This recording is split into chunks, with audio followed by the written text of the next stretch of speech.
Hello friends, welcome to the Kendra academy.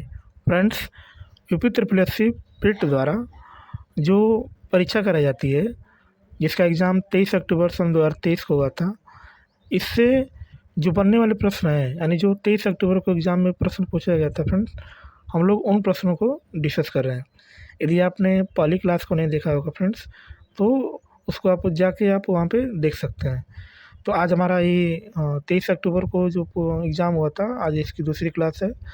शेष प्रश्नों को हम लोग इसमें डिस्कस करेंगे। तो यदि चैनल पर पहली बार आए हो तो चैनल को सब्सक्राइब कर लीजिएगा, बेल आइकन को दबा दीजिएगा और अपने दोस्तों को ज़रूर शेयर कर दीजिएगा। तो चलिए शुरू करते हैं।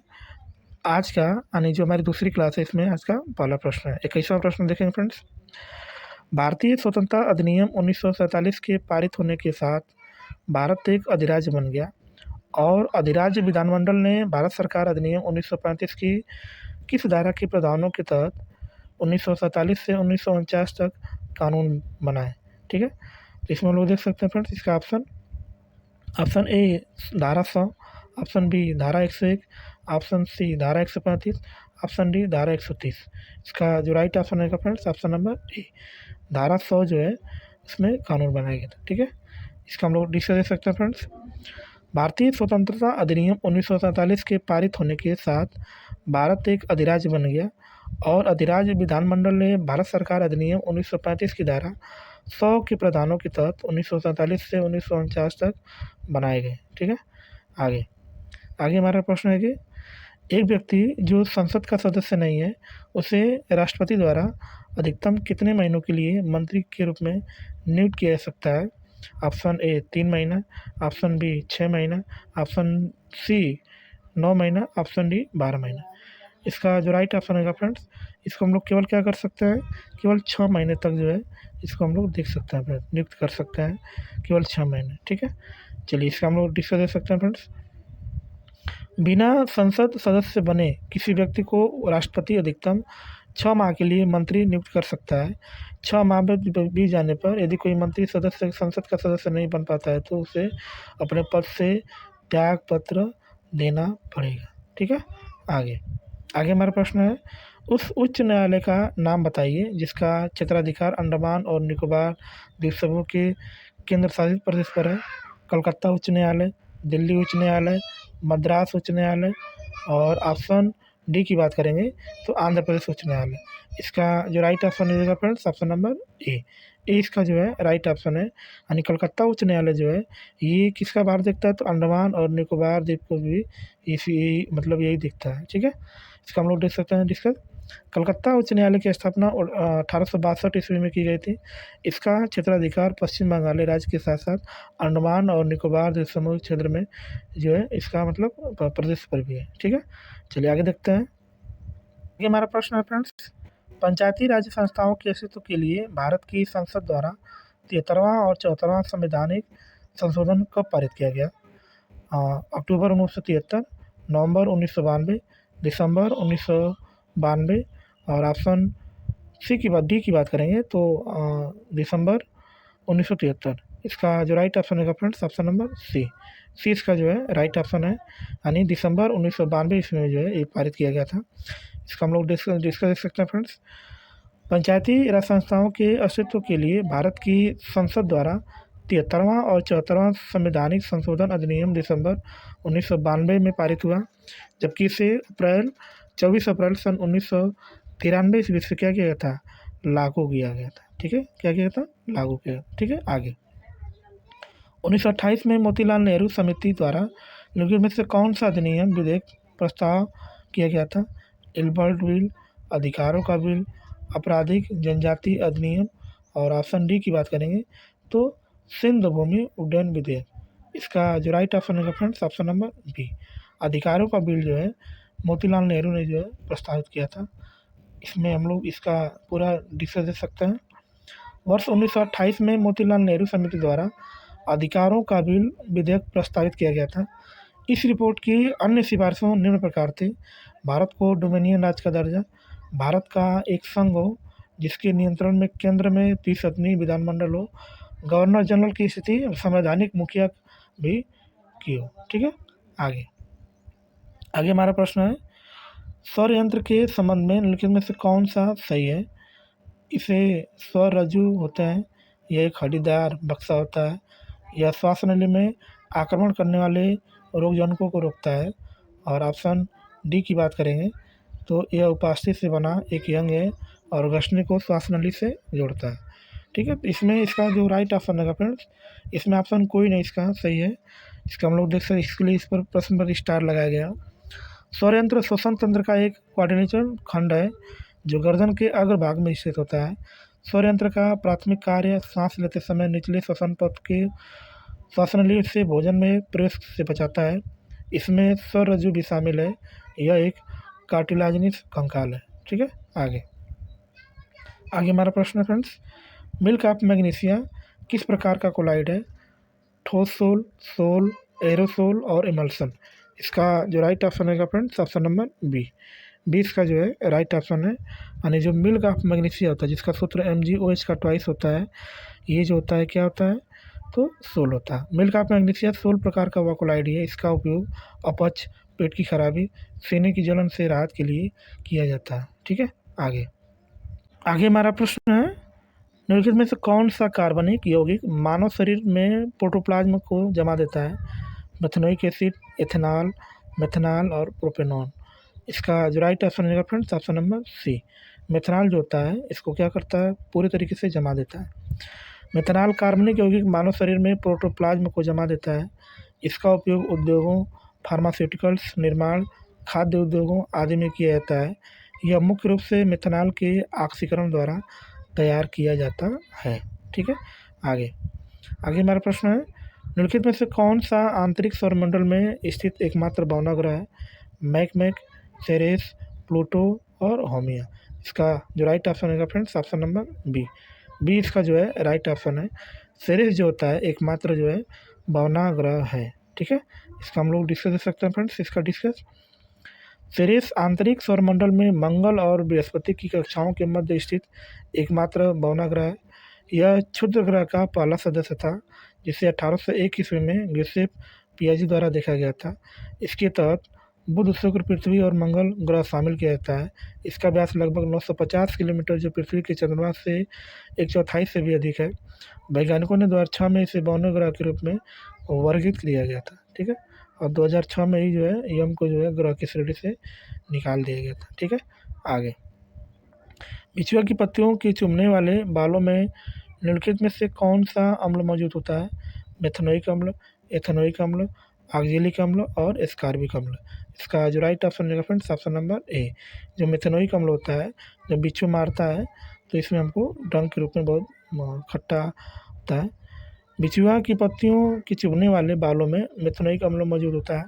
फार्मिक एसिड, जिसे फार्मेलिक एसिड या मेथनोइक एसिड के रूप में जाना जाता है, यह रंगहीन तरल होता है, तीखी गंध होता है और इसका स्वाद क्या होता है? खट्टा होता है। ठीक है, आगे चलिए हम लोग देखते हैं हमारे प्रश्न फ्रेंड्स। हाल ही में भारतीय गोल्फर शुभंकर शर्मा ने इंग्लैंड के मर्सीडाइज में रॉयल लिवरपूल गोल्फ क्लब में संयुक्त 8वें स्थान पर रहने के बाद ओपन में सर्वश्रेष्ठ परिणाम दर्ज किया। उन्हें 21 वर्ष से अर्जुन पुरस्कार से सम्मानित किया गया था। 2016, 2018, 2019, 2022। इसका जो राइट ऑप्शन है फ्रेंड्स, ऑप्शन नंबर बी। 2018 में जो है उनको जो है अर्जुन पुरस्कार से सम्मानित किया गया था। इसका हम लोग देख सकते हैं। इसका डिस्कस, शुभंकर शर्मा भारत के पेशेवर गोल्फ खिलाड़ी हैं। उन्हें 2018 में अर्जुन अवार्ड से सम्मानित किया गया था। अर्जुन अवार्ड दूसरा सबसे बड़ा खेल पुरस्कार है। इसके तहत एक प्रशस्ति पत्र, अर्जुन कांस्य प्रतिमा और 15 लाख रुपए की राशि प्रदान की जाती है। ठीक है, आगे हमारा प्रश्न है, भारत सरकार द्वारा संचालित निम्नलिखित में से कौन सा निगम Asia transition financial study group ATFSG में शामिल होने वाला पहला सदस्य बन गया है? तो इसको हम लोग इसका डिस्कस कर सकते हैं फ्रेंड्स। इंडिया, ऑप्शन की बात करेंगे, ऑप्शन ए की बात करेंगे तो India infrastructure finance company limited, औद्योगिक वित्त निगम लिमिटेड, राष्ट्रीय आवास bank, power finance corporation limited. इसका जो राइट ऑप्शन है फ्रेंड्स, ऑप्शन नंबर डी, जिसको पावर फाइनेंस कॉर्पोरेशन लिमिटेड कहा जाता है। इसका ऑप्शन सही है। Power finance corporation limited Asia transition finance study group में शामिल होने वाले प्रथम भारतीय कंपनी है। ATFGS को अक्टूबर 2021 में प्रारंभ किया गया था। पावर फाइनेंस कॉर्पोरेशन लिमिटेड की स्थापना 1986 में हुई थी। यह विद्युत क्षेत्र के महत्वपूर्ण वित्तीय स्तंभ के रूप में कार्य करता है। ठीक है, आगे आगे हमारा प्रश्न फ्रेंड्स, गुरुग्राम के स्टार्टअप 20 के समापन समारोह के दौरान भारत ने आधिकारिक तौर पर वर्ष 2024 के लिए निम्नलिखित में से किस देश को मसाल सौंपी है?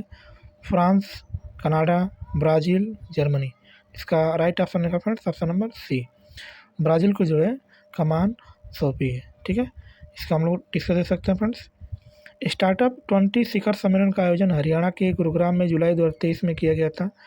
स्टार्टअप 20 वैश्विक स्टार्टअप पारिस्थितिकी तंत्र के भीतर नवाचार, सहयोग और नैतिक गठबंधन को बढ़ावा देने का एक मंत्र के रूप में कार्य करता है।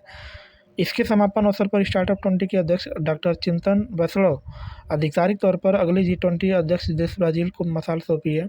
स्टार्टअप 20 का अगला मुख्य आयोजन 2024 में कहाँ पर होगा? ब्राज़ील में होगा। तो G20 का 2024 में सम्मेलन कहाँ हुआ था? तो ब्राज़ील में हुआ था। ठीक है, आगे हमारा प्रश्न है, भारत के मुख्य न्यायाधीश CJI DY चंद्रचूड़ द्वारा कौन सा पोर्टल लॉन्च किया गया है जो अधिवक्ताओं, वादियों, नागरिकों को भारत के सर्वोच्च न्यायालय के प्रवेश के लिए QR कोड आधारित ई-पास का अनुरोध करने की अनुमति देता है? सुअभिवादन, सुस्वागतम, सुप्रणाम और ऑप्शन नंबर डी की बात करेंगे तो सुसत्कार। इसका जो राइट ऑप्शन रहेगा फ्रेंड्स ऑप्शन नंबर बी, सुस्वागतम जो है ये पोर्टल लॉन्च किया गया है सुप्रीम कोर्ट के द्वारा यानी DY चंद्रचूड़ जी के द्वारा। अगस्त 2023 में सर्वोच्च न्यायालय के मुख्य न्यायाधीश DY चंद्रचूड़ के सुस्वागतम पोर्टल लॉन्च किया गया है। यह पोर्टल अधिवक्ताओं, वादियों, नागरिकों के आगमन प्रवेश के लिए ई-पास जारी करता है। ठीक है, आगे हमारा प्रश्न है, हाल ही में केंद्रीय सड़क परिवहन और राजमार्ग मंत्री नितिन गडकरी ने भारत में 3.5 टन तक के वाहनों के लिए वाहन सुरक्षा मानकों को बढ़ाकर सुरक्षा बढ़ाने के उद्देश्य से भारत के NCAP लॉन्च किया है। NCAP का पूर्ण रूप बताइए, इसका पूरा नाम बताइए, इसका पूरा नाम क्या हो सकता है?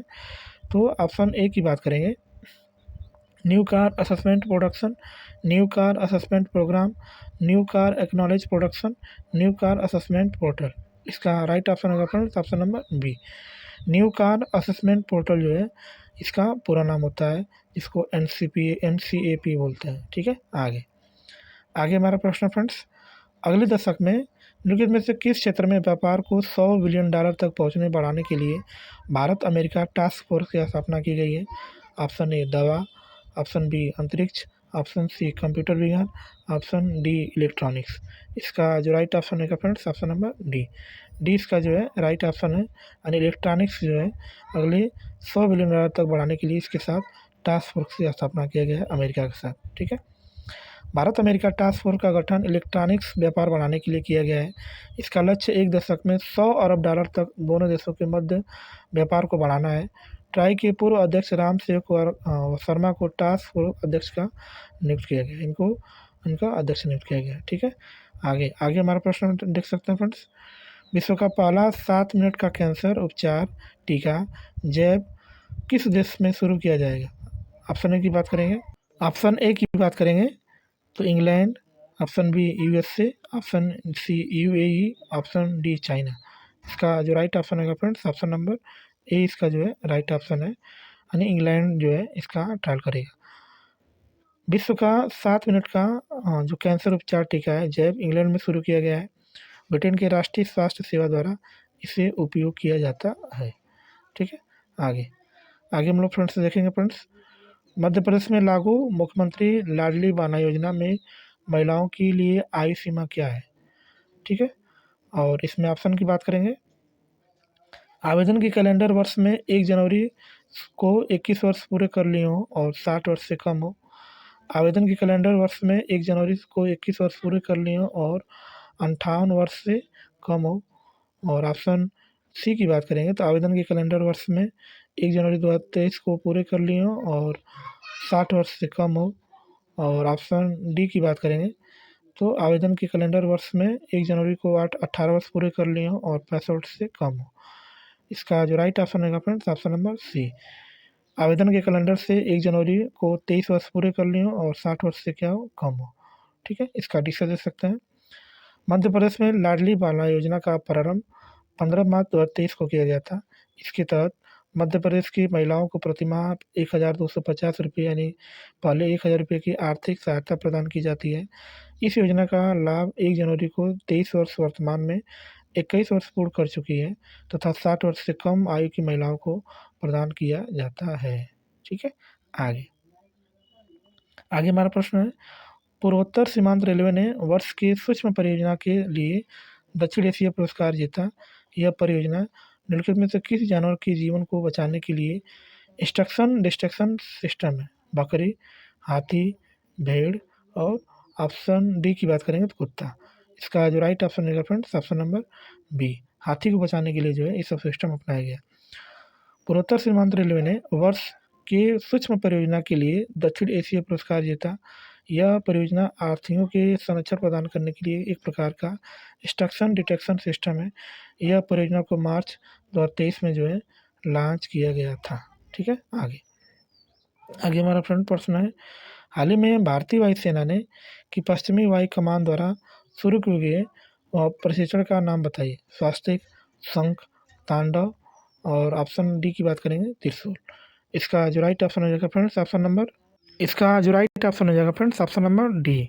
डी जो इसका राइट ऑप्शन है यानी त्रिशूल जो है भारतीय वायुसेना के द्वारा शुरू किया गया। इसका हम लोग देख सकते हैं इसका डिस्कस।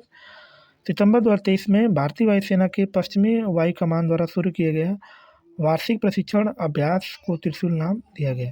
ठीक है, आगे आगे हम लोग देख सकते हैं इसका फ्रेंड्स।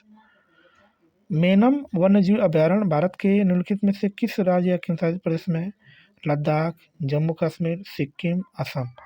इसका जो ऑप्शन हो जाएगा friends option number C, Sikkim में जो है मेनम वन्यजीव अभयारण्य है और इसकी स्थापना जो है 1969 ईस्वी में हुआ था। ठीक है, आगे तेलंगाना राज्य के पालमपेट गांव में स्थित रामप्पा मंदिर, जिसे वर्ष 2021 में यूनेस्को विश्व धरोहर स्थल घोषित किया गया था, उसका निर्माण निम्नलिखित में से किस राजवंश के शासनकाल के दौरान किया गया था? ऑप्शन ए मुसुनुरी, बहमनी, विजयनगर और काकती। इसका जो राइट ऑप्शन रहेगा friends option number D. D इसका जो है राइट ऑप्शन है यानी काकती जो है राजवंश ने जो है इसको द्वारा बनाया गया था। ठीक है, इसका हम लोग देख सकते हैं डिस्कस। तेलंगाना राज्य के पालमपेट गांव में स्थित रामप्पा मंदिर की स्थापना काकती वंश के शासक गणपति देव के शासनकाल में 1213 में की गई थी। इसे रुद्रेश्वर मंदिर भी कहते हैं। इसे वर्ष 2021 में यूनेस्को विश्व धरोहर सूची में शामिल किया गया था। ठीक है, आगे आगे हमारा प्रश्न फ्रेंड्स, भारतीय संघ के प्रधानमंत्री और अन्य मंत्रियों की नियुक्ति भारत के संविधान के तहत राष्ट्रपति द्वारा की जाती है। अनुच्छेद 73, अनुच्छेद 72, अनुच्छेद 70 और अनुच्छेद 75। इसका जो राइट ऑप्शन होगा friends option number D. D जो इसका राइट ऑप्शन है। अनुच्छेद 75 के अंतर्गत जो है प्रधानमंत्री और अन्य मंत्रियों की जो है राष्ट्रपति द्वारा नियुक्ति की जाती है। ठीक है, अनुच्छेद 72। चलिए आगे हमारा प्रश्न है फ्रेंड्स, कुथु भारत के निम्नलिखित में से किस राज्य या केंद्र शासित प्रदेश कुथबल्लम मंदिर में प्रदर्शित एक सामाजिक धार्मिक कला है? सिक्किम, आंध्र प्रदेश, केरल, तेलंगाना। इसका जो राइट ऑप्शन होगा फ्रेंड्स ऑप्शन नंबर इसका जो है सी, इसका जो है राइट ऑप्शन है। केरल जो है इसका राइट ऑप्शन है, जो कुथु जो है ये केरला में स्थित है। ठीक है, आगे आगे हमारा प्रश्न है, केंद्रीय भाषा संस्थान का मुख्यालय कहाँ स्थित है? मैसूर, मुंबई, भोपाल, मानसेर। इसका जो राइट ऑप्शन हो जाएगा फ्रेंड नंबर ए, इसका जो है राइट ऑप्शन है। कर्नाटक मैसूर में जो है भाषाओं का जो केंद्रीय संस्थान है ये कर्नाटक में स्थित है और इसकी स्थापना 1969 ईस्वी में हुआ था। ठीक है, आगे रासायनिक हथियारों का निषेध संगठन में कितने संयुक्त सदस्य राष्ट्र हैं? 195, 194, 203, 193। इसका जो राइट ऑप्शन होगा फ्रेंड्स ऑप्शन नंबर डी। 193 जो है इसमें सदस्य हैं जो हमारे OPCW में है। ठीक है, आगे आगे हमारा प्रश्न है, निम्नलिखित में से कौन मालदीव की आधिकारिक भाषा है? दारी, जोखंका, मलयालम, दिवेई। इसका जो राइट ऑप्शन होगा फ्रेंड्स ऑप्शन नंबर डी। दिवेई जो है इसकी राष्ट्रीय भाषा है। मालदीव की बात करेंगे तो मालदीव की जो राष्ट्रीय मछली है फिंटूचा है, राष्ट्रीय फल पडुआक है, राष्ट्रीय वृक्ष जो है नारियल ताड़ है। ठीक है, आगे आगे हमारा प्रश्न है फ्रेंड्स, पोला निम्नलिखित में से किस देश की राष्ट्रीय मुद्रा है? Botswana, Cambodia, Myanmar, Poland. Option इसका जो राइट ऑप्शन होगा फ्रेंड्स, ऑप्शन नंबर ए। बोत्सवाना की जो मुद्रा है उसका नाम क्या है? पोला। पोला जो है बोत्सवाना की मुद्रा है। पोला बोत्सवाना देश की राष्ट्रीय मुद्रा है। बोत्सवाना में पोला का शाब्दिक अर्थ होता है बारिश, क्योंकि बोत्सवाना में बारिश बहुत कम होती है। बोत्सवाना दक्षिण अफ्रीका में एक स्थलीय सीमा देश है। ठीक है, आगे आगे हमारा प्रश्न है, पेरिंगदाई कोंगू वेलुर द्वारा लिखित महाकाव्य कृति है, यह भारत के निम्नलिखित में से किस साहित्य से संबंधित है? तेलुगु साहित्य, तमिल साहित्य, कन्नड़ साहित्य, मलयालम साहित्य। इसका जो राइट ऑप्शन होगा friends, option number B. Tamil साहित्य से जो है ये रिलेटेड है, ठीक है, जो पेरिंगदाई है। ठीक है, और इसका ऑप्शन जो है सही है। भारत सरकार द्वारा वर्ष 1967 में निम्नलिखित में से किस वीरता पुरस्कार का नाम बदलकर शौर्य चक्र कर दिया गया था? अशोक चक्र वर्ग 1, अशोक चक्र वर्ग 2, अशोक चक्र वर्ग 3, महावीर चक्र। इसका जो राइट ऑप्शन होगा फ्रेंड्स, ऑप्शन नंबर सी। सी जो इसका राइट ऑप्शन है, क्योंकि अशोक चक्र वर्ग सेकेंड जो है, थर्ड जो है इसका राइट ऑप्शन है, सी, ऑप्शन नंबर सी। ठीक है, इसका डिस दे सकता है। भारत सरकार द्वारा जनवरी 1967 में 3 वीरता पुरस्कारों अशोक चक्र वर्ग 1, अशोक चक्र वर्ग 2 और अशोक चक्र वर्ग 3 का नाम बदलकर क्रमशः अशोक चक्र या कीर्ति चक्र या शौर्य चक्र कर दिया गया था। ठीक है, इसलिए ऑप्शन इसका क्या है? सी इसका राइट ऑप्शन है। ठीक है फ्रेंड्स, तो फ्रेंड्स हमने जो है 28 अक्टूबर 2023 को पिट में जितने भी सारे प्रश्न जीके जीएस के जितने भी सारे प्रश्न थे, हमने जो है सारे प्रश्नों को 2 क्लास में डिस्कस कर लिया है। और ये हमारी फर्स्ट शिफ्ट का जो है क्वेश्चन पेपर था, जिसमें हमने इसका डिटेल के साथ इसका एनालिसिस किया कि कौन सा ऑप्शन क्या सही है। ठीक है, तो हम लोग जो है अब सेकेंड शिफ्ट में क्या पूछा गया प्रश्न, उन प्रश्नों को हम लोग देखेंगे। तो मिलते हैं नेक्स्ट क्लास में, और चैनल पर आए हो तो चैनल को सब्सक्राइब कर लीजिएगा, बेल आइकन को दबा दीजिएगा और दोस्तों को शेयर कर दीजिएगा। मिलते हैं नेक्स्ट क्लास में, तब तक के लिए बाय और जय हिंद फ्रेंड्स।